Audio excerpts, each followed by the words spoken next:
David Chen had always been the quiet guy at work. While his co-workers at the Space Research Center went out for drinks after their shifts, David preferred staying late with his telescopes and computers. His colleagues often joked that he was more comfortable talking to satellites than people. They weren't entirely wrong. On that particular October evening, David was doing what he did best, fine-tuning the massive telescope array that pointed toward distant galaxies. The desert facility where he worked was perfect for stargazing, far away from city lights and noise. Just him, the equipment, and the endless night sky. The clock on the wall showed 11:47 p.m. when something caught his eye. At first he thought, it was just another shooting star. The Arizona desert got plenty of those, but this light was different. Instead of streaking across the sky and disappearing, it seemed to slow down. Then it changed direction. Twice, David rubbed his eyes and looked again. The light was definitely moving in ways that didn't make sense for any natural object. It was getting bigger, too, which meant it was coming closer. Much closer. His heart started beating faster. In all his years of studying space, David had secretly hoped for this moment. Every astronomer did.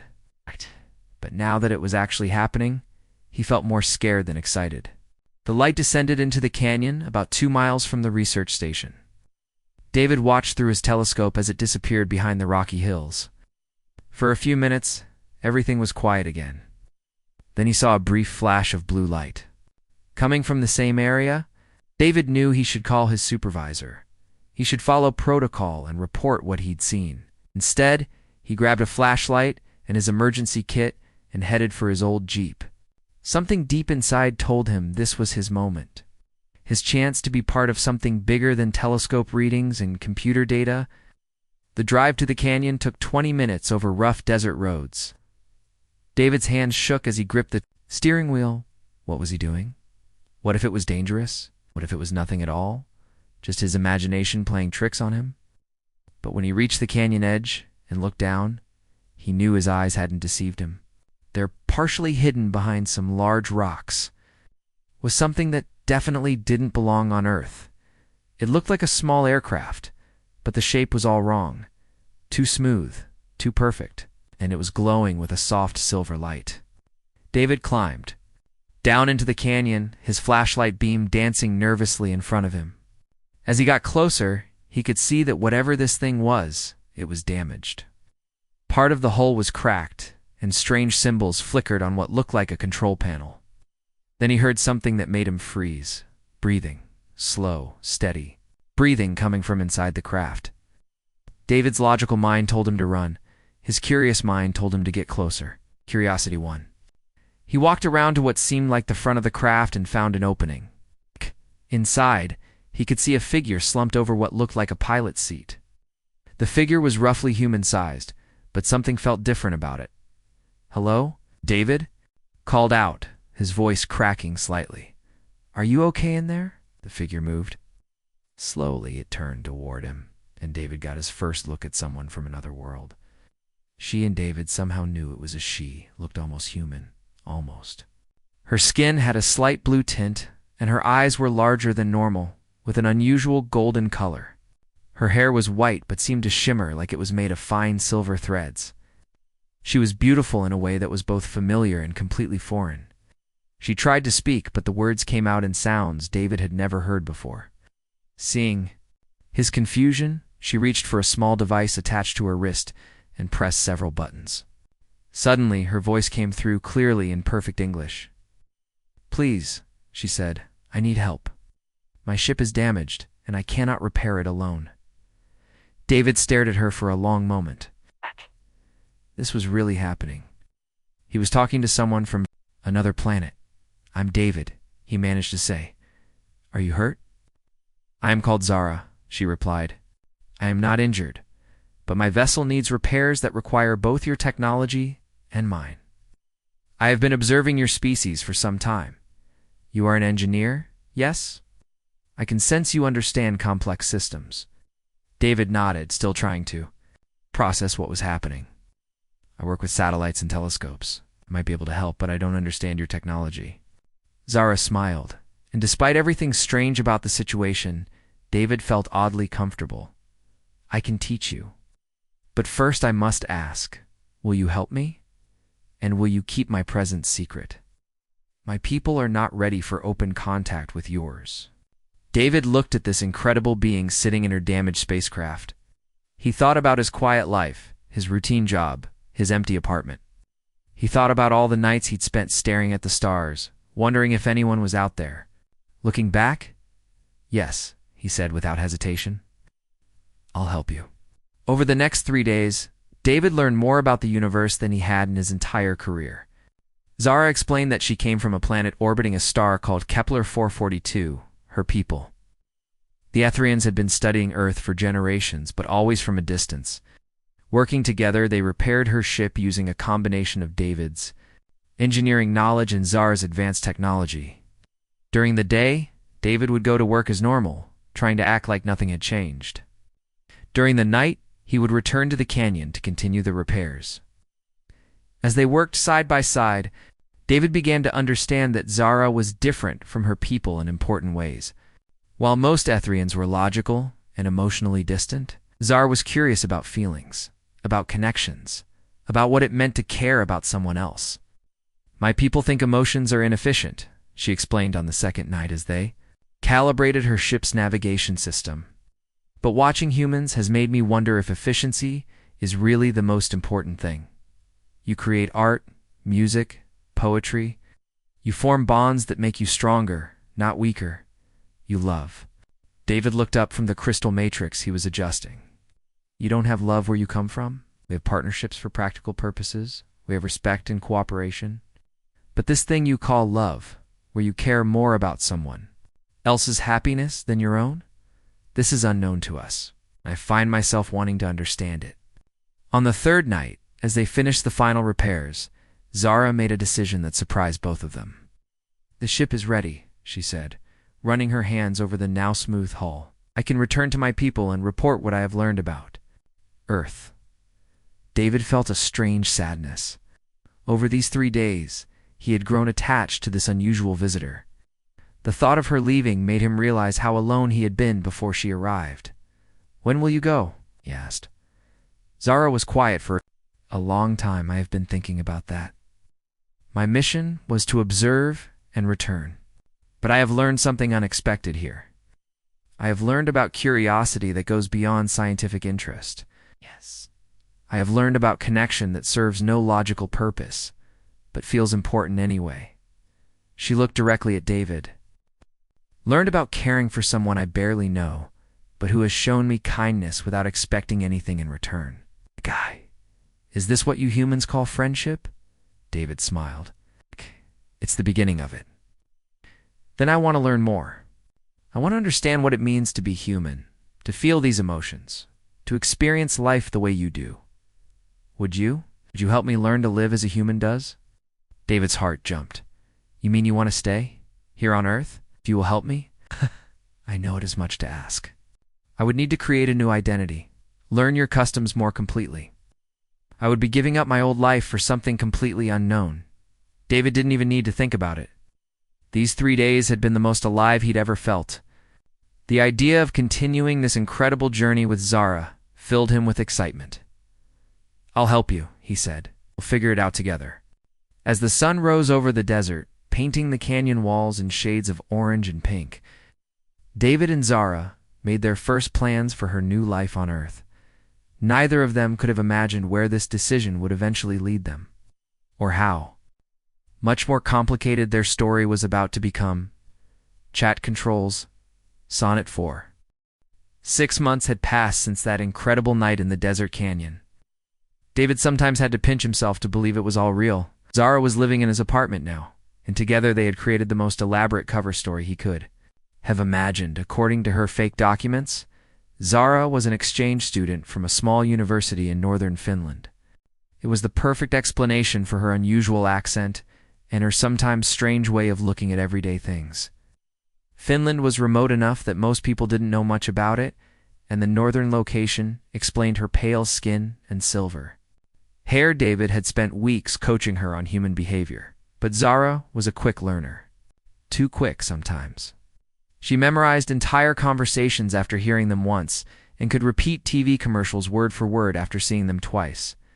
David had to constantly remind her to act more confused about things, to ask questions like a normal person would. The hardest part was teaching her about emotions. Zara approached feelings like she approached everything else, as a scientific study. She kept a notebook where she wrote down observations about human behavior. Today I saw a woman crying while looking at baby shoes in a store. She wrote one day. The tears appeared to be happy tears, not sad ones. I do not understand why joy would cause the same physical response as sadness. David tried to explain it to her over dinner that night. Sometimes we cry when we're overwhelmed with emotion. Happy or sad, it doesn't matter. When we feel too much, our bodies react the same way. Zara put down her fork and stared at him with those unusual golden eyes. Show me, she said. What do you mean? Make me feel overwhelmed. I want to understand. David laughed. It doesn't work that way, Zara. You can't just turn emotions on and off. But even as he said it, David realized that wasn't entirely true. Over these 6 months, Zara had been learning to feel in ways that amazed him. She got excited about simple things like ice cream flavors and got genuinely upset when she saw sad movies. She was becoming more human every day, and David was falling in love with both versions of her, the curious alien observer and the woman she was becoming. Their relationship had developed slowly. Zara was fascinated by the concept of physical affection. She studied the way couples held hands in public, analyzed the purpose of hugging, and asked detailed questions about why humans kissed. It serves no practical function, she observed one day as they watched a romantic movie. The exchange of saliva could spread germs, yet humans seemed to enjoy it greatly. Want to find out why? David asked, feeling brave. Their first kiss was awkward. Zara approached it like an experiment, carefully noting the physical sensations and David's reactions. But something changed during that kiss. For the first time since arriving on Earth, Zara stopped analyzing and just experienced. When they broke apart, there were tears in her eyes. Oh, she whispered. Oh, I understand now. From that moment, everything changed between them. Zara stopped taking notes about emotions and started living them. She laughed at David's terrible jokes. She got jealous when other women talked to him at the grocery store. She surprised him with little gifts she made from materials she found. Around the apartment, David watched this transformation with wonder. The logical, scientific Zara was still there, but now she was balanced with someone who could feel joy and sadness and love. It was like watching someone come alive. The proposal idea came to David during a particularly clear night in December. He remembered how Zara had told him that her people marked important moments by celestial events. The annual meteor shower was approaching, and David knew it was perfect timing. He spent 2 weeks planning everything. He drove back to the canyon where they had first met and set up a small camp with blankets, warm drinks, and a telescope. He had even managed to find a small piece of meteorite at a rock shop, which he had set into a simple silver ring. When he picked up Zara that evening and told her they were going stargazing, she was thrilled. She loved any excuse to look at the stars, probably because they reminded her of home. They arrived at the canyon just as the sun was setting. David had prepared a small dinner, and they ate while watching the first stars appear. Zara pointed out constellations that didn't exist in any human astronomy book, telling him stories about the space between stars that only someone who had traveled there could know. As the meteor shower began, David's heart started beating faster. He had practiced what he wanted to say, but now that the moment was here, all his careful words disappeared. Zara, he said, pulling out the small box. 6 months ago, you crashed into my life and changed everything. You taught me that the universe is bigger and more wonderful than I ever imagined. You showed me what it means to really connect with someone. Zara turned away from the meteors to look at him, and her eyes widened when she saw the ring box. No, this might seem strange to someone from your world, David continued, but I want to spend my life with you. I want to keep learning about the universe together. Will you marry me? Zara stared at the ring for a long moment. The meteorite fragment caught the light from the shooting stars above them, and David thought it looked perfect. In my culture, Zara said slowly. When a female chooses a life partner, it is a decision that affects not just her, but her entire family line. It is considered the most important choice she will ever make. David's heart sank. Was she saying no? But then Zara smiled, and it was like watching the sun rise. Yes, David Chen. I choose you as my life partner. I choose love over logic. I choose this strange, wonderful, complicated human experience over the simple life I left behind. David slipped the ring onto her finger, and they kissed under the meteor shower, surrounded by the same desert landscape where their incredible journey had begun. But as they held each other and watched the shooting stars, Zara grew quiet. What's wrong? David asked. There is something I must tell you about Etherian bonding customs, she said. When a female accepts a life partner, she must inform her family immediately. It is not just tradition, it is a biological necessity. My body will send a signal across space to my home world. David frowned. What kind of signal? A genetic broadcast. It tells my family that I have found a suitable mate. They will want to meet you to ensure you are truly compatible with our bloodline. That doesn't sound so bad, David said. Like to meet your family? Zara looked worried. You do not understand. In my culture, when one sister finds a mate, her other sisters have the right to evaluate him as well.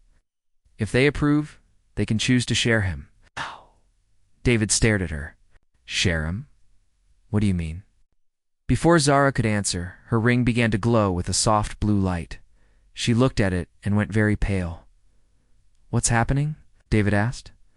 They have received my signal, Zara whispered. And they are responding. My family is coming to Earth. David, all of them. And they want to meet the human who has captured my heart.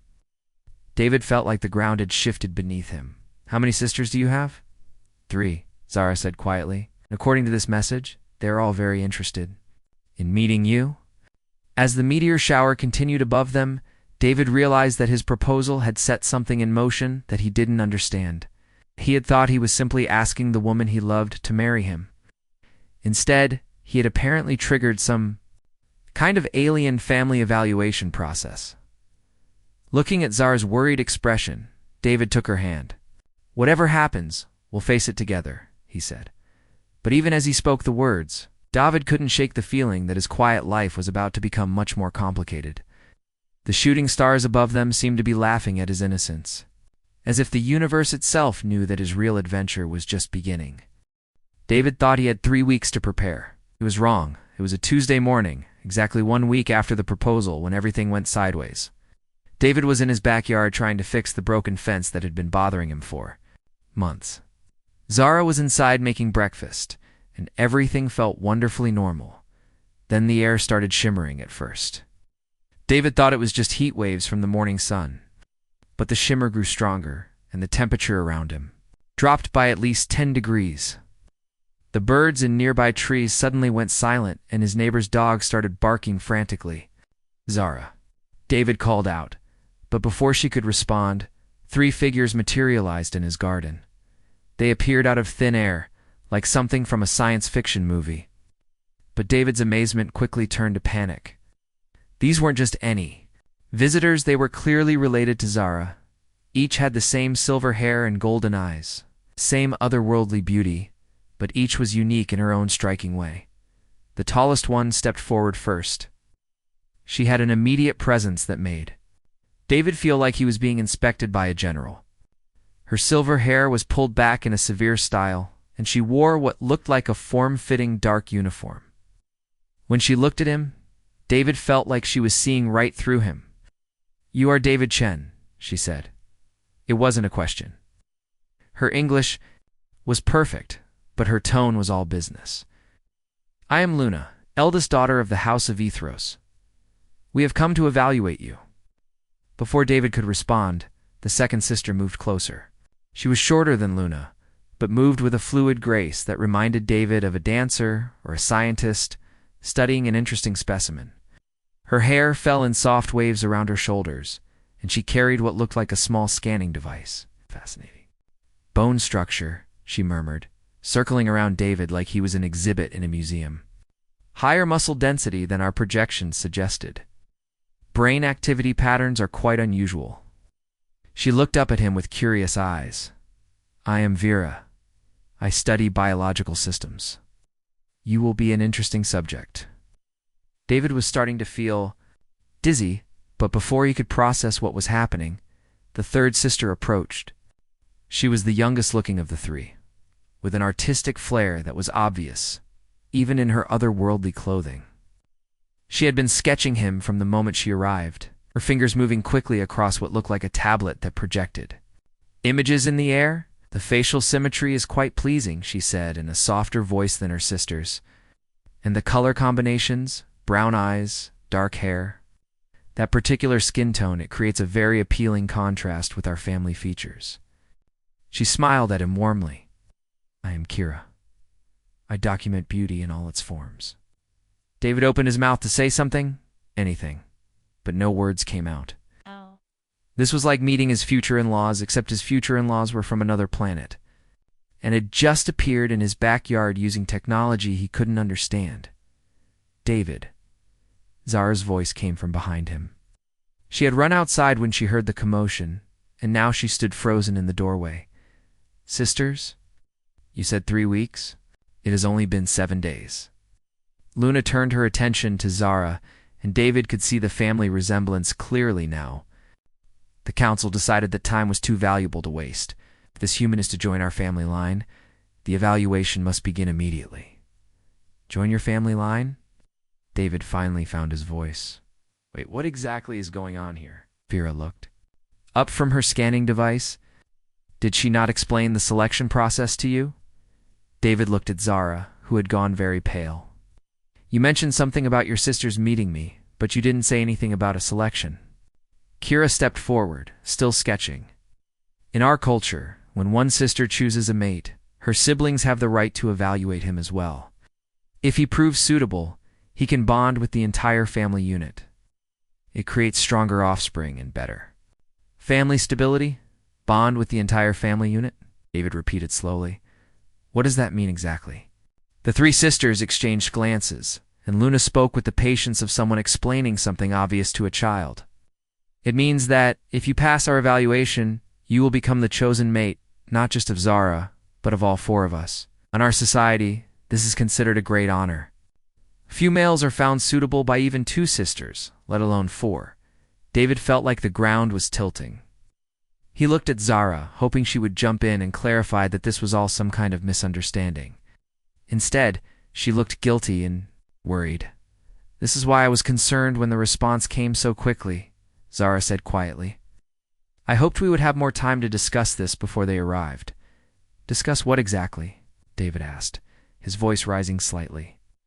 That your sisters might want to marry me too? Not marry, Vera corrected, checking her scanning device. Bond, it is different. More permanent. More ... comprehensive. Out. David sat down heavily on his back steps. This was definitely not how he had imagined his week going. If I don't want to bond with all of you. The sisters looked at each other. Again, this time Kira answered, then you would not be considered suitable for any of us, including Zara, in our culture.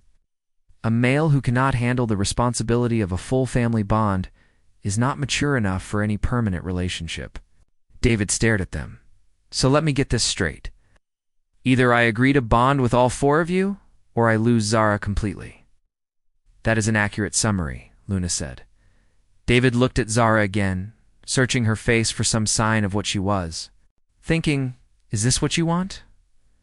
Zara's expression was torn. I want to be with you, David, but I cannot abandon my family obligations. Among my people, family bonds are sacred. If my sisters do not approve of you, then our relationship cannot continue. But what if they do approve? David asked. What does that mean for us? It means, said Vera, consulting her device again, that you would become part of our family unit completely. You would be bonded to all 4 of us, with all the benefits and responsibilities that entails. David rubbed his temples. A week ago, his biggest concern had been fixing his fence. Now he was being evaluated as a potential husband for alien sisters who had appeared in his backyard. How long does this evaluation take? he asked. 3 weeks, Luna replied. Each of us will design tests that measure your compatibility. With our family line, we will assess your physical capabilities, your mental flexibility, your emotional stability, and your creative potential. And if I fail? The sisters were quiet for a moment. Finally, Zara spoke up. If you fail, I must. Return home with them. Our bonding would be dissolved and I could never see you again. David felt like someone had punched him in the stomach. The thought of losing Zara was unbearable, but the idea of bonding with 3 other women he had just met was overwhelming. Need some time to think about this, he said. Of course, Luna said. But understand that the evaluation begins whether you consciously participate or not. We will be observing your every action, your every decision, your every reaction. The testing has already started. As if to prove her point, Vera made a note on her device. Stress response within normal human parameters. Cognitive processing. Appears functional despite emotional overload. Kira continued sketching. The way he looks at Zara shows genuine attachment. That is promising. David stood up slowly. Where are you planning to stay during these 3 weeks? Here, all 3 sisters said at the same time. David looked at his small house. Then at the 4 alien women who were apparently moving in. This is going to be interesting, he muttered. Indeed it is, Luna agreed. The selection has begun. David Chin. We shall see if you are worthy of our sister's heart. And if you have the capacity to expand that heart to include us as well. As David looked at each of the sisters, he realized his quiet life was officially over. The next 3 weeks would either give him the most amazing family in the universe, or cost him the only woman he had ever truly loved. The choice was his to make, but first he had to survive whatever tests these remarkable sisters had planned for him. The first week was the hardest week of David's life, and that was saying something. Considering he'd already survived meeting aliens and falling in love with one, Luna started her testing immediately. David woke up on Wednesday morning to find her waiting in his kitchen, dressed in what looked like workout clothes from the future. She had rearranged his furniture to create an obstacle course that filled his entire living room. Your first challenge begins now, she announced. 30 minutes to navigate this course while solving mathematical problems and protecting this. She handed him a small, delicate crystal that seemed to glow from within. David stared at the maze of furniture, ropes, and strange devices Luna had set up. What happens if I break the crystal? Then you fail my portion of the evaluation. Luna's expression was serious. Begin. What followed was the most exhausting 30 minutes of David's life. He crawled under tables, climbed over chairs, and balanced on narrow beams, while Luna shouted math problems at him. The whole time he had to keep the crystal safe, while his heart pounded and sweat dripped into his eyes. If a spacecraft travels at 70% light speed for 8.4 years, how far does it travel? Luna called out as David attempted to squeeze through a gap between 2 bookshelves. 5.88 light years? David gasped, trying not to drop the crystal. Correct. Next obstacle. By the time the 30 minutes were up, David was exhausted, but oddly proud. He had completed the course without breaking the crystal, and he'd gotten most of the math problems right. Luna nodded approvingly as she took the crystal back. Not bad for a human, she said. Tomorrow we test your strategic thinking. David collapsed onto his couch, wondering what he'd gotten himself into. The next day, Luna presented him with what looked like a 3-dimensional chessboard, except with pieces he'd never seen before, and rules that seemed to change every few moves. They played for hours, with Luna explaining complex battle strategies and asking David to predict outcomes. What surprised David was that Luna wasn't just testing his intelligence, she was teaching him. She explained why certain moves worked and others didn't. She showed him how to think several steps ahead and how to adapt when situations changed unexpectedly. You learned quickly, she admitted after David managed to win his first game. This is important. My family needs someone who can grow and change, not someone who stays the same forever. Vera's tests were completely different. She was fascinated by everything about David's biology and psychology. She had him run on a treadmill while connected to monitoring devices. asked him to solve puzzles while she scanned his brain activity and tested his reactions to different foods, sounds, and even colors. Your stress response is very interesting.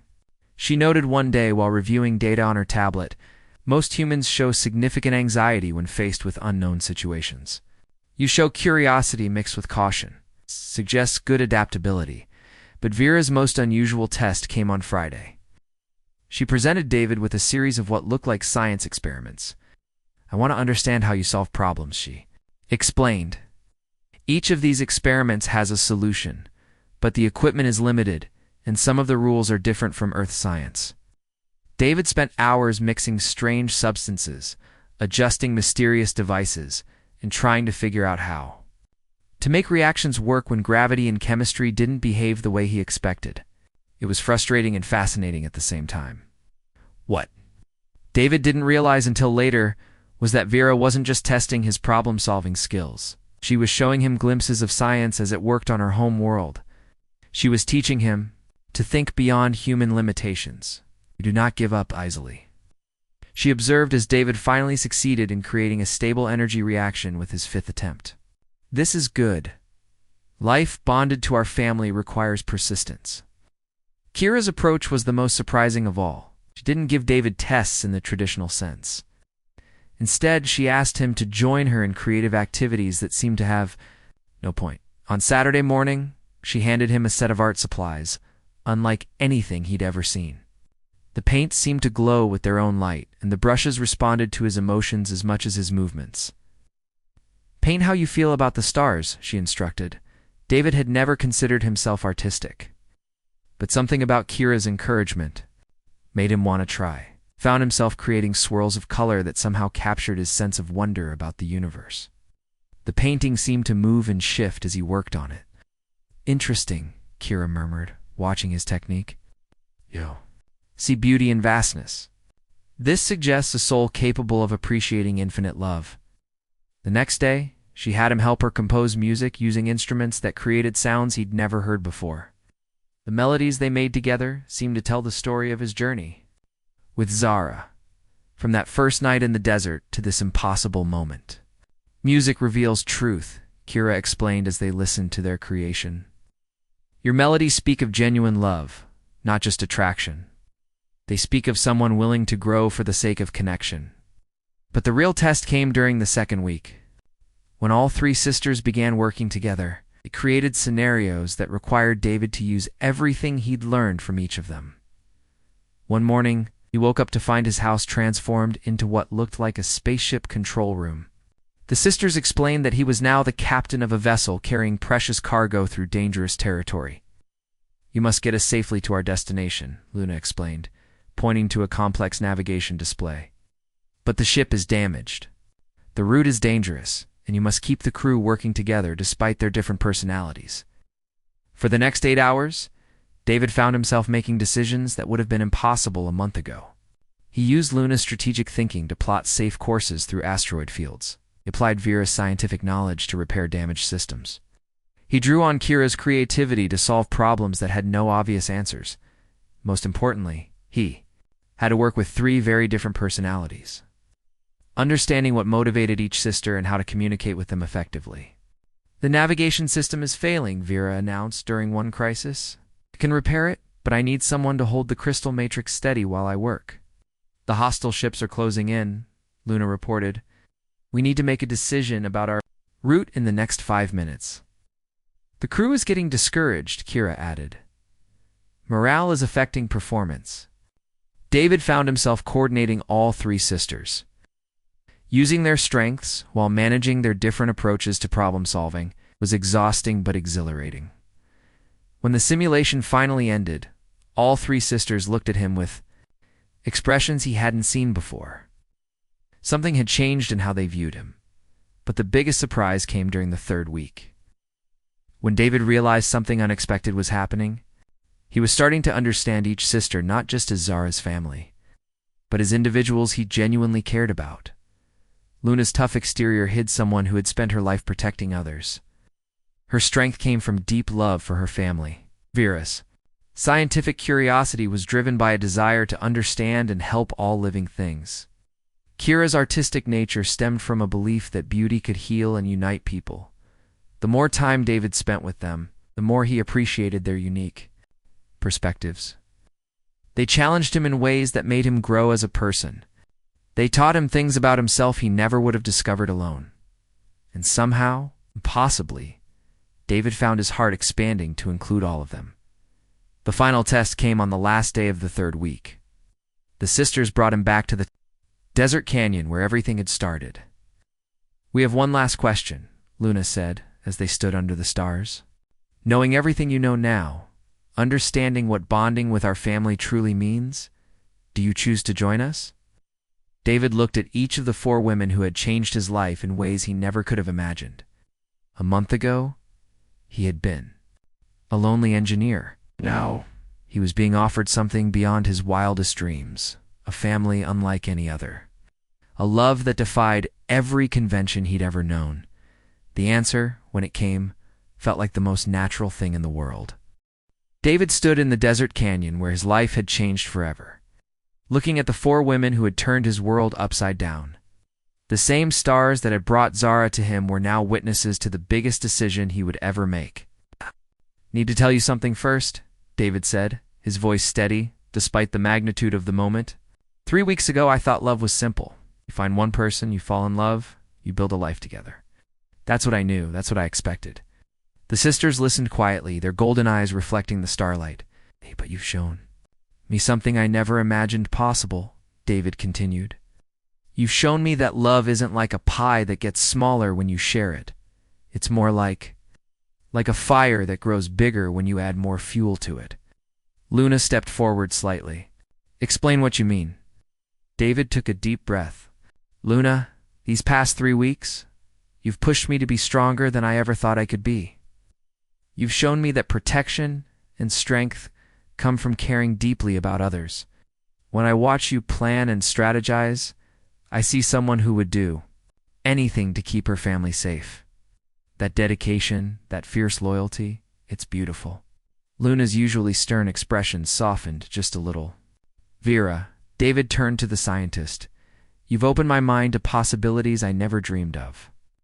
You see wonder in everything, from the way molecules move to how thoughts form in the brain.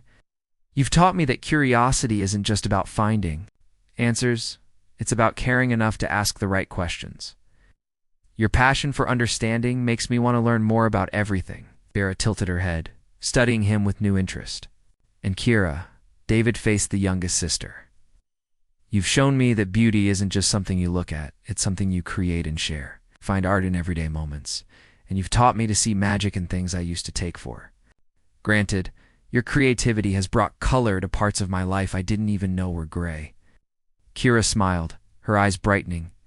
And Zara, David turned to the woman who had started it all. "You gave me the courage to believe in impossible things.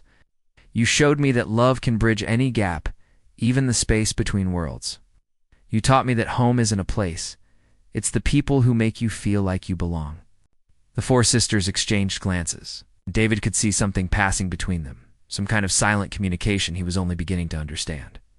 "So when you ask me if I choose to join your family," David continued, "the answer is yes. Not because I have to choose all of you or lose Zara, not because I'm trying to pass some test, but because over these 3 weeks, I've discovered that my heart is bigger than I ever knew.